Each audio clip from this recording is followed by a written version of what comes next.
안건 상정에 앞서 양평군의회 회의규칙 제33조의 2 규정에 의거 오해자 의원님의 5분 자유 발언을 듣도록 하겠습니다.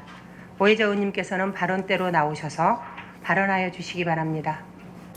존경하는 윤순옥 의장님과 동료 의원 여러분, 그리고 전신선 군수님과 공직자 여러분, 양평군의회 오해자 의원입니다. 코로나19 팬데믹으로 인한 누적 확진자는 현재 3,039만 7,220명이며 누적 사망자는 3,804명으로 누적 치명률은 0.1%입니다. 마스크를 벗고 일상으로 회복을 시도하고 있지만 아직도 매일 코로나19 확진자는 수천 명 발생하고 수십 명의 사망자가 발생하고 있습니다. 팬데믹으로 인한 우리의 삶 또한 많은 변화가 있었습니다. 언택트 시대의 활성화, 비대면 일상화되어 배달 서비스 산업이 크게 성장하였습니다. 강제적인 디지털화, 비대면 등은 또한 세계적인 경기 침체로 인한 유례없는 삼고, 고물가, 고금리, 고환율 시대에 살고 있습니다. 세계적으로는 러시아의 2월 24일 우크라이나 수도 키이라를 미사일 공습으로 진행된 침공에 따른 주가 하락, 유가 상승, 천연 자연과 곡물 자원이 부국인 두 나라 전쟁으로 인해 곡물 가격 상승 등 전 세계에 영향을 미치고 있으며 국내에는 유례를 찾기 어려운 집중호우로 인한 양평 전 지역이 재해지역으로 선포되고 피해 복구는 아직도 미진한 상황입니다. 일간의 피해 복구에 관한 우려가 돌고 있는 만큼 집행부에서 투명하고 신속하게 피해 복구를 위해 최선의 노력을 기울여 주실 것을 당부드립니다. 12월 9일 군정질의에서 도시가스 확대에 대한 이야기 중에 연료금에 대한 우려를 말씀드린 적이 있습니다. 즉 난방비가 3차에 걸쳐서 40% 인상이 되어서 난방조차 제대로 못하는 부분에 대하여입니다. 다행인지 정부에서 수급자하고 차상위 계층에 2022년 10월부터 2023년 3월, 4월에 최대 59만 2천 원으로 1,800억 원을 지원한다고 합니다. 일부 지자체에서는 개별적으로 정부와 별개로 난방비를 지원하는 것으로 알고 있습니다. 파주 등 6곳은 전 가구 지원, 25곳은 취약계층 지원 등의 논란의 중심에 있는 것으로 알고 있습니다. 전 가구 지원이든 취약계층 지원이든 이는 여야가 따로 목소리를 높이는 것은 옳지 않다고 봅니다. 민생에 대해서는 한 목소리를 내야 한다고 생각하며 양평군의회는 국민을 위하는 일에 함께 할 것이며 우리는 코로나19로 인한 전가구 지원에 대한 장단점을 경험하였습니다. 양평처럼 재정 자립도가 낮은 지자체는 여러 가지 여건을 감안하여 최대 효과를 낼 수 있는 선택과 집중을 해야 한다고 합니다. 집행부와 양평군의 의회가 힘을 모아 어려운 곳에 제대로 쓸 수 있도록 최선을 다해야 합니다. 2023년 1월 9일을 시작으로 1월 30일까지 12개 읍면의 소통 한마당을 진행하였습니다.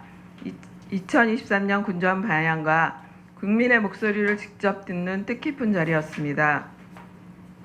군정 비전과 5개 분야, 즉 생활행정, 보건복지, 지역균형발전, 일자리 관광, 민원 플랫폼 등 자세한 설명으로 주민의 반응을 이끌어내었습니다. 보건복지 분야는 요람에서 무덤까지 복지 분야의 설명으로 많은 호응을 얻었으며 65세 이상 노인 무상교통비 지원 사업, 첫째와 출산 장려금 500으로 증액과 양평군 산후조리비 50만 원 지원 등을 지원하기 위해서는 조례의 제정, 즉 입법 예고, 의회와의 협의 승인, 예산 수반 등의 절차가 필요하듯 의회와의 긴밀한 협의와 소통이 어느 때보다 필요하다고 생각합니다. 보다 나은 주민 편익과 지원을 위해서 집행부와 의회가 소통을 통해 주민에게 다가가야 한다고 생각합니다. 주민을 생각하고 좋은 정책을 추진하는 것은 집행부와 의회가 다르지 않다고 봅니다. 의회를 더 많이 활용하시고 소통하여 주실 것을 다시금 당부드립니다. 또한 기대와 우려가 공존하는 인구 5천 미만, 즉 4개면, 단월, 청운, 강화 양동면을 대상으로 하는 체험 사업입니다. 양평군 체험지역 선정 1면당 100억 투자, 2023년 체험지역 선정, 2024년 설계, 2025년부터 2029년 사업 추진으로 앞으로 추진해야 할 일이 더 많아 보입니다. 국민의 의견 수렴 과정, 지역 선정의 조건 등 구체적인 계획은 주민뿐만 아니라 의회와도 소통을 통하여 양평군의 균형 발전에 한 걸음 다가가는 좋은 정책으로 거듭나기 바랍니다. 소통 한마당에서 주민의 의견을 수렴하고 현장에서 답변을 이끌어 주민들의 많은 박수를 받았습니다. 12개 읍면에서 가장 많은 민원은 도로 확장, 포장, 상하수도 문제, 도시가스 확대 등 생활 편익에 대한 부분입니다. 현장을 확인하시고 투명하게 주민 안내를 통하여 우선순위에 따라 실천하시고 차후 같은 문제를 매년 반복적으로 민원하는 일이 없도록 조치하시기 바라며 군정의 패러다임 변화에 걸맞게 양평의 문화 관광 도시로의 발전을 위해 주민 제안으로 자전거길, 헬스투어 활성화, 구둔역 서울공연예술학교 유치, 지평전투 뮤지컬 제작 등 구체적인 사안에 대하여는 주민의 의견을 수렴하여 1년에 한 번 하는 일회성 이벤트가 아닌 실질적이고 구체적인 방안을 가지고 실천하는 집행부가 되길 바랍니다. 또한 많은 민원 중에도 옥천면의 하나콘도의 중단에 따른 주민 불편 해결 방안과 양동면 주민들의 폐기물 소각장에 대한 우려 역시 해결될 수 있도록 최선의 노력을 다해 주실 것을 거듭 당부드리며 이 모든 사항에 대하여 양평군의회와 적극적인 공유와 소통을 하여 주실 것을 당부드립니다.